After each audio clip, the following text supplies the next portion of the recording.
1945ஆம் ஆண்டு ஒரு நாள் ரேடியோவில் வந்த அந்த செய்தி ஒட்டுமொத்த இந்தியாவையும் அதிர்ச்சியில் ஆழ்த்தியது. ஆகஸ்ட் 18, 1945 தைவானில் நடந்த விமான விபத்தில் நேதாஜி சுபாஷ் சந்திர போஸ் இறந்து விட்டதாக அறிவிக்கப்பட்டது. நேதாஜி சுபாஷ் சந்திர போஸ் 1945ஆம் ஆண்டு உயிரிழந்ததாக கூறப்படுகிறது. இந்த மரணம் தொடர்பாக பல மர்மங்களும் சந்தேகங்களும் தொடர்ந்து இருந்து வருகின்றன. 1956ஆம் ஆண்டு ஒரு விசாரணை குழு அமைக்கப்பட்டது. அந்த குழு நேதாஜி விமான விபத்தில் இறந்ததாக தனது அறிக்கையை வெளியிட்டது. அதற்கு பிறகு நீதிபதி கோஸ்லா தலைமையில் மற்றொரு விசாரணை நடத்தப்பட்டது. அந்த விசாரணையும் நேதாஜி விமான விபத்தில் இறந்ததாக முடிவு செய்தது.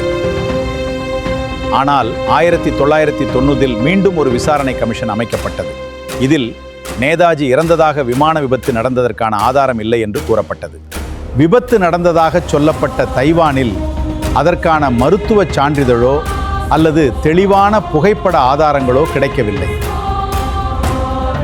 இதற்கு பிறகு நேதாஜி விமான விபத்தில் இறக்கவில்லை என்றும் அவர் ரஷ்யாவில் கைது செய்யப்பட்டிருக்கலாம் என்றும் கருத்துகளும் வெளிவந்தது.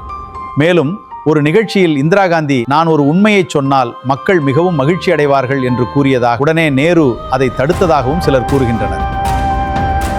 ஆவணங்கள் என்ன சொன்னாலும் நேதாஜியின் முடிவு இன்றும் விடுவிக்க முடியாத ஒரு வரலாற்று மர்மம். நீங்கள் என்ன நினைக்கிறீர்கள்? நேதாஜிக்கு உண்மையில் என்ன நடந்திருக்கும்? உங்கள் கருத்தை கீழே கமெண்ட் பண்ணுங்க.